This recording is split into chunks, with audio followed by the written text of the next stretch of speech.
सभी साथियों को नमस्कार। एक बार पुनः आप सभी का हार्दिक स्वागत एवं अभिनंदन है एक और नए वीडियो लेक्चर में। देखिए, आज से एक नवीन शुरुआत और करने जा रहे हैं। हिंदी साहित्य के इतिहास को पढ़ने जा रहे हैं हम।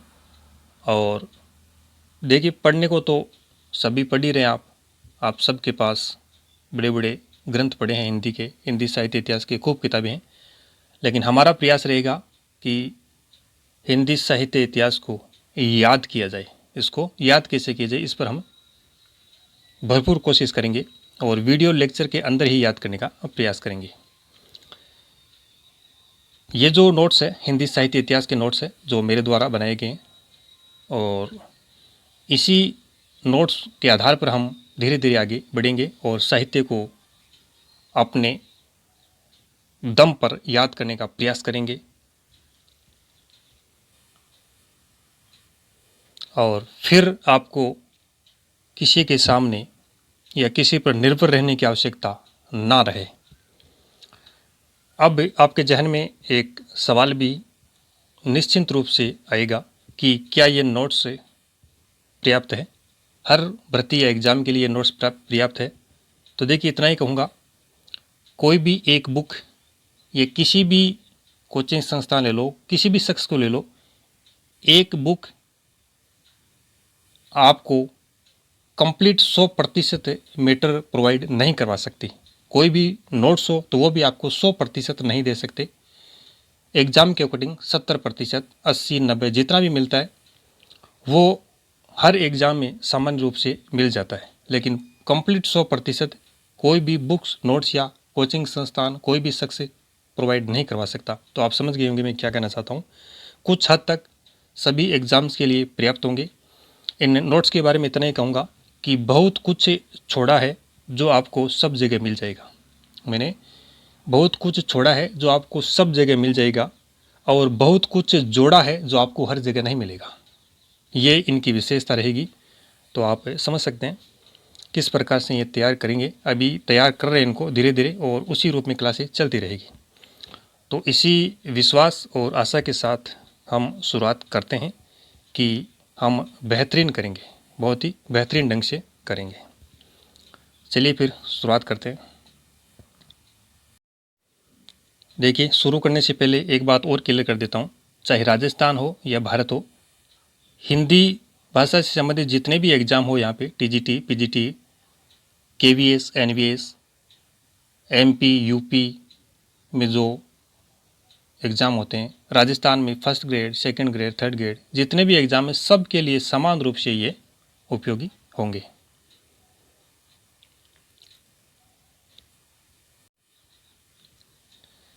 देखिए, हिंदी साहित्य इतिहास की क्या पृष्ठभूमि है और पीछे का जो भी आवरण है कि किस प्रकार से शुरू हुआ, क्या कुछ रहा, उतना लंबा चौड़ा हम नहीं देखेंगे। हम सीधा एग्ज़ाम के अकॉर्डिंग पॉइंट टू पॉइंट जहाँ से क्वेश्चन बनते हैं वहीं से शुरू करते हैं। तो हिंदी साहित्य इतिहास लेखन की जो परंपरा है वो 19वीं शताब्दी से, हिंदी साहित्य इतिहास लेखन की जो परंपरा है वो 19वीं शताब्दी से शुरू होती है। कौन सी शताब्दी से? 19वीं शताब्दी से शुरू होती है। परंतु इससे पूर्व भी कुछ ऐसी रचनाएं हैं जिनमें हिंदी साहित्य इतिहास के कुछ कुछ लक्षण हमें देखने को मिलते हैं। पूर्व की ऐसी कौन कौन सी रचनाएं जिनमें हिंदी साहित्य इतिहास के कुछ लक्षण हमें देखने को मिलते हैं। सबसे पहले हम उन रचनाओं के बारे में चर्चा करेंगे और उनको याद करेंगे कि वहाँ से अगर कोई क्वेश्चन बने तो हमारा गलत ना हो। फिर आगे बढ़ते हैं। तो देखिए, इन रचनाओं में सबसे पहला नाम आता है 84 वैष्णवन की वार्ता। सबसे पहला इनमें नाम आता है 84 वैष्णवन की वार्ता, 1568 ईस्वी, और इसके लेखक है गोकुलनाथ। 84 वैष्णवन की वार्ता, 1568 ईस्वी। इसके लेखक कौन है? गोकुलनाथ। इसके लेखक है गोकुलनाथ। दूसरी जो रचना है वो है 252 वैष्णवन की वार्ता। इसका भी रचना काल 1568 ईस्वी है और इसके लेखक भी गोकुलनाथ। इन दोनों रचनाओं के लेखक है गोकुलनाथ। 84 वैष्णवन की वार्ता और 252 वैष्णवन की वार्ता, गोकुलनाथ। और अगर भाषा की बात करें कि इन रचनाओं की भाषा क्या क्या है, तो इनकी भाषा है ब्रज भाषा। कौन सी भाषा है? ब्रज भाषा, ये ध्यान में रखिएगा। अब इन रचनाओं के लेखक आप सभी को याद है, मेरे ख्याल में हिंदी के हर विद्यार्थी को ये दोनों रचनाओं के लेखक याद है, गोकुलनाथ। तो यहाँ पे फालतू की देखिए कोई ट्रिक यूज करने का कोई मतलब नहीं है, जो सीधे सीधे याद है उसको सीधे ही याद करो। भक्तमाल, लेखक नाभादास, रचना काल 1585, और इसमें 200 भक्त कवियों का चरित्र दिया गया है। भक्तमाल में 200 भक्त कवियों का चरित्र दिया गया है और इसके लेखक नाभादास है, ये भी सभी को याद है। भक्तमाल के लेखक नाभादास। वल्लभ दिग्विजय, वल्लभ दिग्विजय जो रचना है इसके लेखक है यदुनाथ। वल्लभ दिग्विजय के लेखक यदुनाथ, और ये मेरे ख्याल में थोड़ा सी याद करने में मुश्किल है। देखिए इसको आप इस प्रकार से याद करें कि वल्लभ भाई, जो वल्लभ भाई है वो दिग्विजय, वल्लभ भाई को दिग्विजय यानी बहुत बड़ी विजय मिली, किसकी कृपा से? यदुनाथ की कृपा से। वल्लभ भाई को दिग्विजय मिली यदुनाथ की कृपा से। वल्लभ भाई को दिग्विजय, एक बहुत बड़ी विजय प्राप्त हुई यदुनाथ की कृपा से। किसकी कृपा से? यदुनाथ की कृपा से। It's lock. आगे देखिए, कविमाला, कविमाला के लेखक है तुलसी या हर्राय। तुलसी या हर्राय दोनों लिखे मिलते हैं। तो कविमाला के लेखक तुलसी, कवियों की माला तुलसी ने पिरोई। कवियों की जो माला है वो तुलसी ने पिरोई। कवियों की माला तुलसी ने पिरोई। किसने? तुलसी ने। कवियों की माला तुलसी ने पिरोई। अगली जो रचना है वो है कालिदास हजारा, और इसके लेखक है कालिदास त्रिवेदी। कालिदास हजारे के लेखक कालिदास त्रिवेदी। इसमें 212 कवियों का उल्लेख किया गया। कितने कवियों का? 212 कवियों का उल्लेख किया गया। और इसका जो लेखक है कालिदास त्रिवेदी, ये आप सभी को याद है, कालिदास हजारे के लेखक कालिदास त्रिवेदी। सीधा सीधा रचना के नाम से ही बन रहा है, कालिदास हजारा कालिदास त्रिवेदी। नेक्स्ट देखिए, राग कल्पद्रुम। राग कल्पद्रुम के लेखक है कृष्णानंद व्यास। कृष्णानंद व्यास। देखिए राग और द्रुम, द्रुम का मतलब होता है पेड़ या वृक्ष। तो पेड़ों के बीच से बड़ी मीठी सुरीली राग आ रही है, किसकी? कृष्ण की। कृष्ण की, कृष्णानंद की पेड़ों के बीच से बड़ी मधुर राग आ रही है, कृष्ण या नंद की।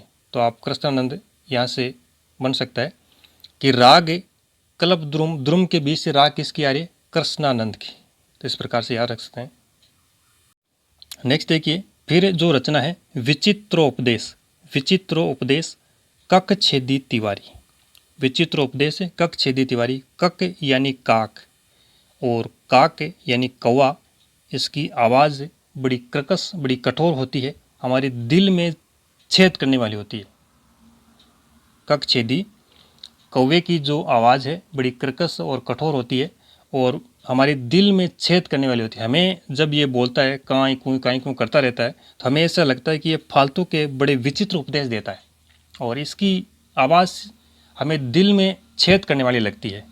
तो इस प्रकार से लिंक करें आप, काकछेदी की जो कौवे की जो आवाज़ है दिल में छेद करने वाली लगती है और हमें लगता है कि ये फालतू के विचित्र उपदेश दे रहा है। ककछेदी विचित्र उपदेश। ठीक है, आगे देखिए, सुंदरी तिलक हरिश्चंद्र। सुंदरी तिलक हरिश्चंद्र, और ये मेरे ख्याल में सभी को याद है और होनी चाहिए। सुंदरी तिलक के लेखक भारतेंदु हरिश्चंद्र है। नेक्स्ट आगे देखिए, विद्वान मोद तरंगिणी। विद्वान मोद तरंगिणी सुब्बा सिंह। देखिए, विद्वानों की हर जगह शोभा होती है। जो भी विद्वान लोग होते हैं उनकी हर जगह शोभा होती है। शोभा से सुब्बा सिंह लेना है। विद्वान मोद तरंगिणी सुबा सिंह। नेक्स्ट है कवित रत्नाकर माता दीन। कवित रत्नाकर की माता दीन है। कवित रत्नाकर की जो माता है वो क्या है? दीन है साहब। तो कवित रत्नाकर माता दीन। नेक्स्ट है काव्य निर्णय। काव्य निर्णय तो ये भिखारी दास की है ही। काव्य का निर्णय भिखारी ने किया था, याद ही है सभी को। मूल गोसाई चरित बाबा बेनी माधव दास। गोसाई बाबा ये भी लगभग सभी को याद ही है। मूल गोसाई चरित बाबा बेनी माधव दास। भक्त नामावली ध्रुवदास। देखिए भक्तों की नामावली धीरे धीरे लिखी जाती है। भक्तों की नामावली क्या? धीरे धीरे लिखी जाती है। तो धीरे धीरे से आपको लेना है ध्रुवदास। भक्तों की नामावली धीरे धीरे आराम से लिखी जाती है, धीरे धीरे ध्रुवदास। अगली है कवि नामावली। कवियों की नामावली सीधी सीधी लिखी जाती है। कवियों की जो नामावली है वो सीधी सीधी लिखी जाती है। सीधी सीधी से आपको लेना है सुदन। सीधी से सुदन। भक्तों की नामावली धीरे धीरे ध्रुवदास। कवि नामावली सीधी लिखी जाती है, एकदम सटीक क्रम से, सीधी सीधी। तो सीधी से सुदन लेना है। आगे देखिए नेक्स्ट जो रचना आती है वो है रस चंद्रोदय। ठाकुर प्रसाद त्रिपाठी भी मिलता है और कविंद्र भी मिलता है। रस चंद्रोदय।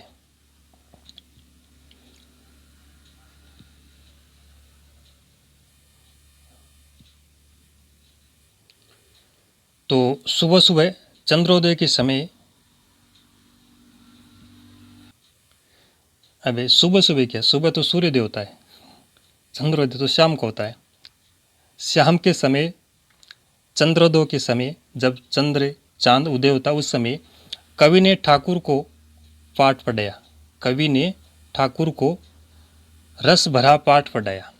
चंद्रोदय के समय, शाम के समय, सुबह तो सूर्योदय होता है साहब, शाम को समय कवि ने ठाकुर को रस भरा पाठ पढ़ाया।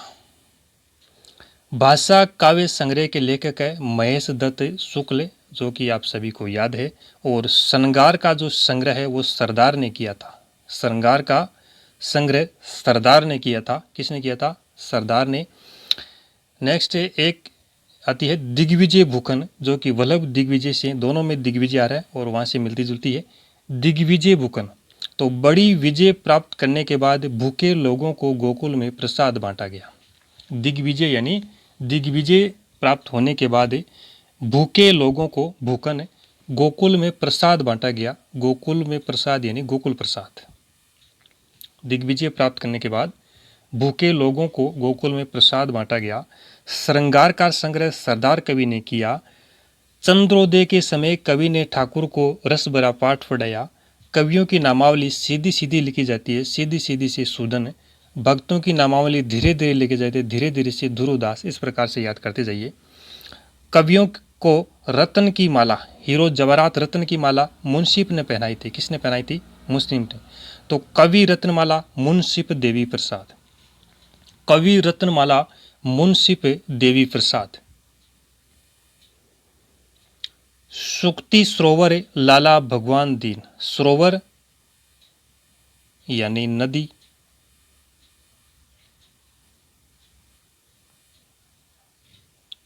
तालाब होता है अर्थ मान लो सरोवर का, लेकिन यहाँ पे आपको नदी मानना है। सरोवर, नदी, तालाब।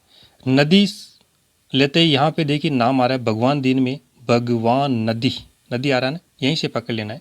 सुक्ति सरोवर, सरोवर यानी नदी, लाला भगवान दीन, लाला भगवान दीन। तो देखिए इतनी जो ये रचनाएं हमने देखी है, ये सारी हमने याद करने का प्रयास किया है। एक बार वापस देखते हैं। देखिए 84 वैष्णवन की वार्ता और 252 वैष्णवन की वार्ता गोकुलनाथ की है, हम सभी को याद ही है। ये भक्तमाल नाभादास की ये भी याद है। वल्लभ दिग्विजय, वल्लभ भाई ने दिग्विजय किसकी कृपा से प्राप्त की? यदुनाथ की कृपा से। कवियों की माला तुलसी ने पिरोई थी। किसने? तुलसी ने। कालिदास हजारा, कालिदास त्रिवेदी की है, ये याद ही है। राग कुलभ द्रुम, द्रुम यानी पेड़ों के बीच से राग किसके? कृष्णानंद की। विचित्र उपदेश ककछेदी दे रहा था, वो कौवा दे रहा था, ककछेदी विचित्रोपदेश, सुंदरी तिलक हरिश्चंद्र की है ही। और नेक्स्ट देखिए, विद्वानों की शोभा की जाती है, सुब्बा सिंह। कवित रत्नाकर की माता दीन थी, माता दीन। काव्य का निर्णय भिखारी ने किया था, भिखारी दास। मूल गोसाई, गोसाई यानी बाबा। और अगली देखिए, भक्त नामावली, भक्तों की नामावली कैसे लिखी जाती है? धीरे धीरे, दुर्गदास। कवियों की नामावली सीधी सीधी, सूदन। रस चंद्रोदय, तो चंद्रोदय के समय कवि ने क्या पढ़ाया था? रस का पाठ किसको? ठाकुर को। भाषा काव्य संग्रह महेश दत्त शुक्ल की है ही। श्रृंगार का संग्रह किसने किया? श्रृंगार का संग्रह सरदार ने किया था। और दिग्विजय के बाद भूखे लोगों को गोकुल में प्रसाद बांटा गया। कवियों को रत्न की माला किसने? मुंशी ने पहनाई थी। जो पैसे वाला होता है मुंशी वही पहना सकता है, तो मुंशी ने पहनाई। और सुक्ति सरोवर में से तालाब, नदी, नदी यानी भगवान दीन, लाला भगवान दीन। तो ये रचनाएं हमने इस प्रकार से याद करने का प्रयास किया। आशा है आपको याद हुई होगी। ना हुई है वापिस पढ़े, दोबारा देखे, लेकिन याद करना ही है। फिर अगला जो पॉइंट आता है हमारा, वो आता है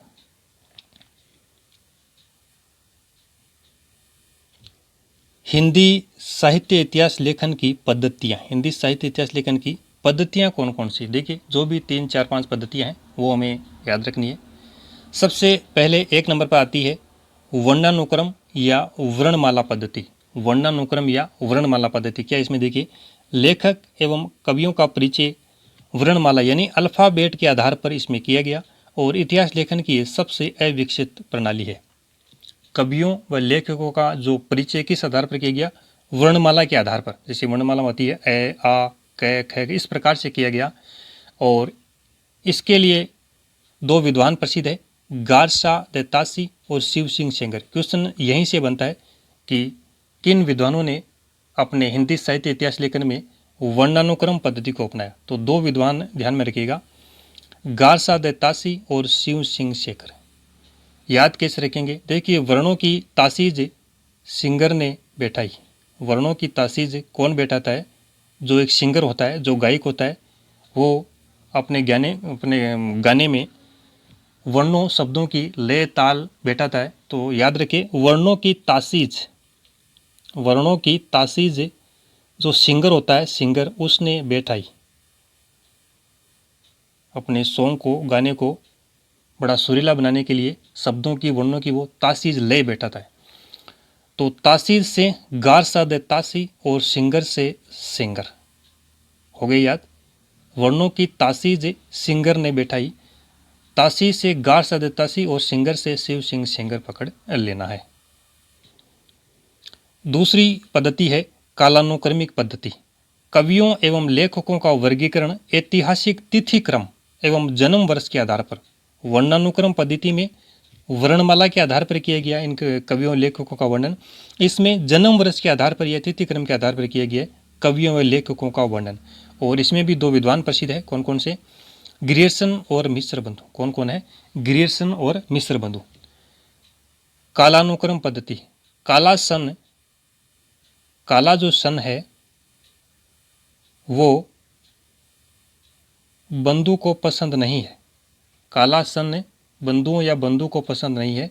जो काला का सन मतलब सूर्य, जब सूर्य काला होता है, ग्रहण होता है, तो वो बंधुओं को, लोगों को पसंद नहीं आता है। तो याद रखिए, काला सन बंधु को पसंद नहीं है। काला से कालानुक्रमिक, सन से ग्रियर्सन, बंधु से मिश्र बंधु। नेक्स्ट है तीसरी है, और इसमें देखिए इसका दोष क्या है कालानुक्रम पद्धति का? युगीन परिस्थितियों एवं कवियों की प्रवृत्तियों को स्थान इसमें नहीं दिया गया है। युगीन प्रवृत्तियों व कवियों की जो प्रवृत्तियां हैं और उस युग की जो प्रवृत्तियां, उनको बिल्कुल भी इसमें स्थान नहीं प्राप्त हुआ है। तीसरी है वैज्ञानिक पद्धति। क्रमबद्धता, तर्कपुष्टता, अनिवार्य एवं निरपेक्ष रूप से तथ्यों का संकलन क्रमबद्ध व्यवस्थित रूप में। अब वैज्ञानिक पद्धति है, विज्ञान आया है, तो विज्ञान तो तर्क छांटेगा, क्रमबद्धता रहेगी, पूरी तरह से जांच होगी, तो ये तो विज्ञान में होना ही है। और इसके लिए प्रसिद्ध है गणपति चंद्र गुप्त। गणपति चंद्र गुप्त, गणपति चंद्रयान, अभी जो भेजा गया है भारत के द्वारा, तो ये विज्ञान की खोज है। तो चंद्र से आप याद रखिए, विज्ञान से वैज्ञानिक, वैज्ञानिक पद्धति गणपति चंद्र गुप्त, इसमें एक ही विद्वान है ये, गणपति चंद्र गुप्त। इसका दोष क्या है? व्याख्या व विश्लेषण की कमी, इसमें कोई व्याख्या विश्लेषण नहीं किया गया है। आगे देखिए, विधेयवादी पद्धति, और इसके जो मुख्य जनक है वो है तेन माने जाते हैं, तेन साहब।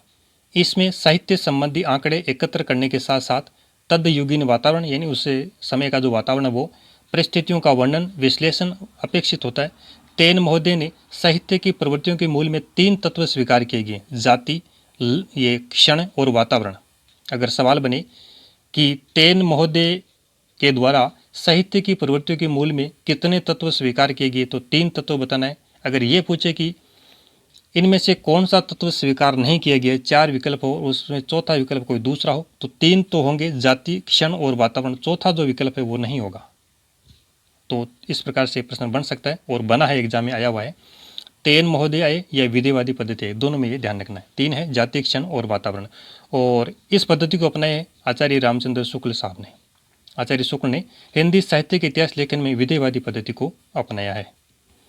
और अंतिम जो पद्धति वो है समाजशास्त्रीय पद्धति, मार्क्सवादी यानी कार्ल मार्क्स से द्वंद्वात्मक भौतिकवाद पर यह पद्धति आधारित है, जो कि उतनी खास है नहीं। तो इस प्रकार से ये पद्धतियाँ थी। किस पद्धति को किस विद्वान ने अपनाया, ज़्यादातर क्वेश्चन यहीं से बनता है। तो देखिए, वापस देखते हैं किस प्रकार से याद किया आपने। वर्णों की तासीज किसने बैठाई? सिंगर ने। वर्णानुक्रम, तासीज यानी तासी, सिंगर यानी शिव सिंह सिंगर। काला सन बंधुओं को पसंद नहीं है साहब, काला सन बंधु, काला से कालानुक्रम, सन से ग्रियर्सन, बंधुओं से मिश्र बंधु।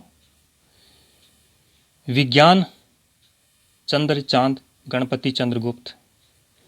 विधेयवादी में एकमात्र शुक्ल साहब है, जो कि सभी को याद है, और तेन महोदय है।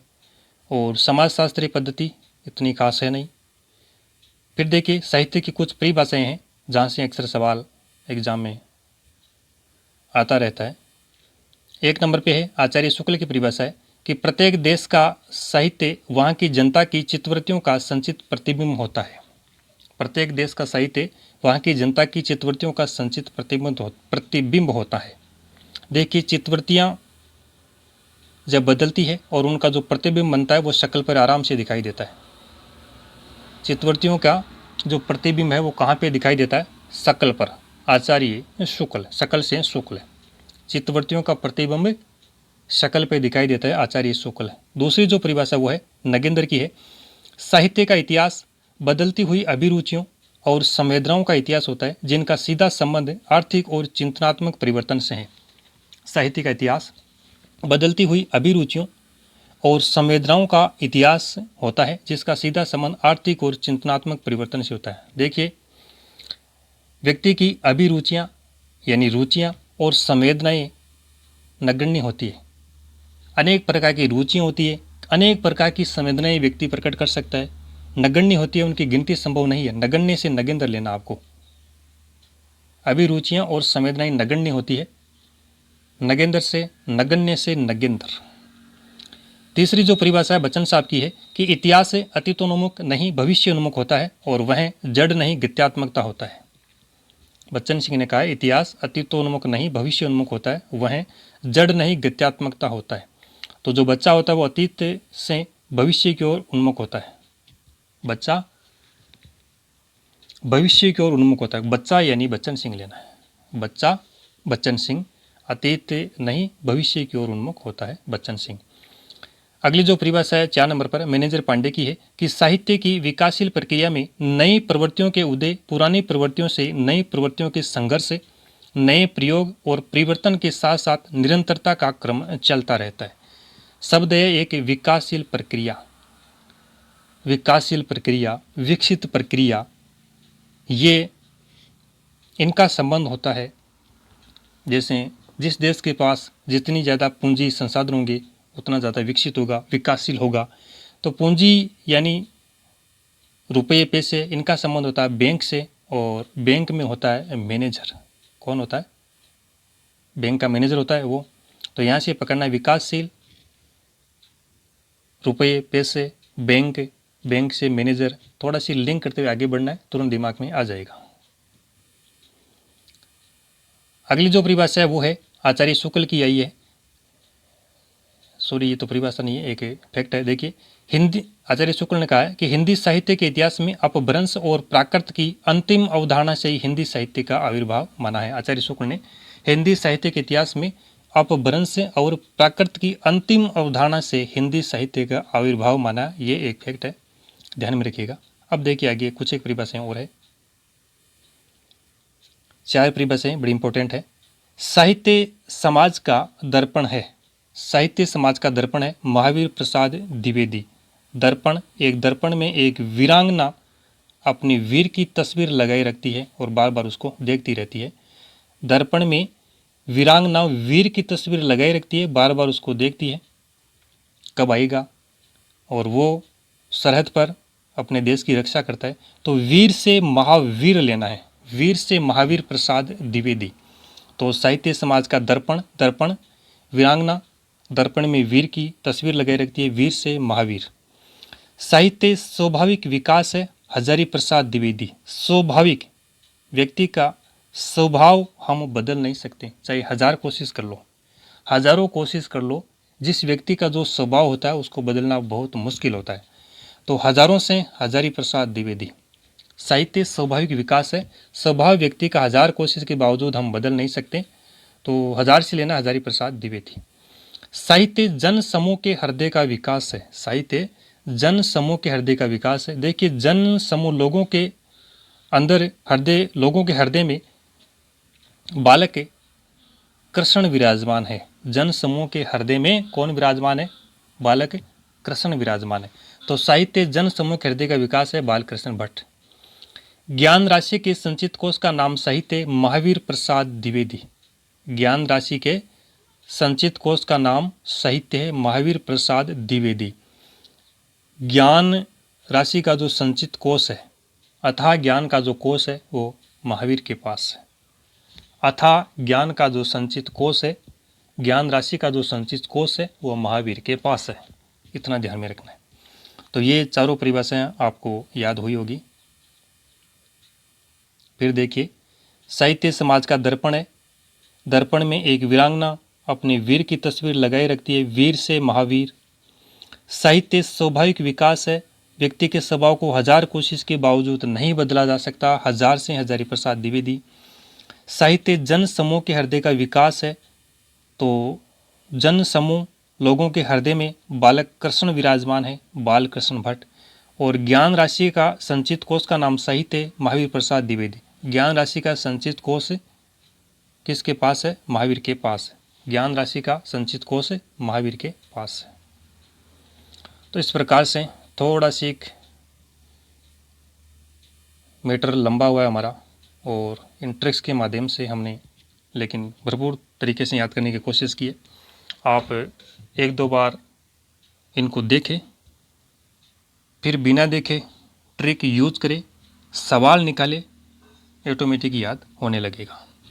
तो आज के इस वीडियो लेक्चर में इतना ही। आगे का जो मैटर है वो हम अगले वीडियो लेक्चर में शुरू करेंगे। हिंदी साहित्य इतिहास लेखन की परंपरा से हम शुरू करेंगे, जिसमें गारसद तासी, शिव सिंह सेंगर, ग्रीडसन, इन सब के बारे में चर्चा करेंगे। इनके कौन कौन से ग्रंथ है वो सब। तो आज के लिए इतना ही, धन्यवाद।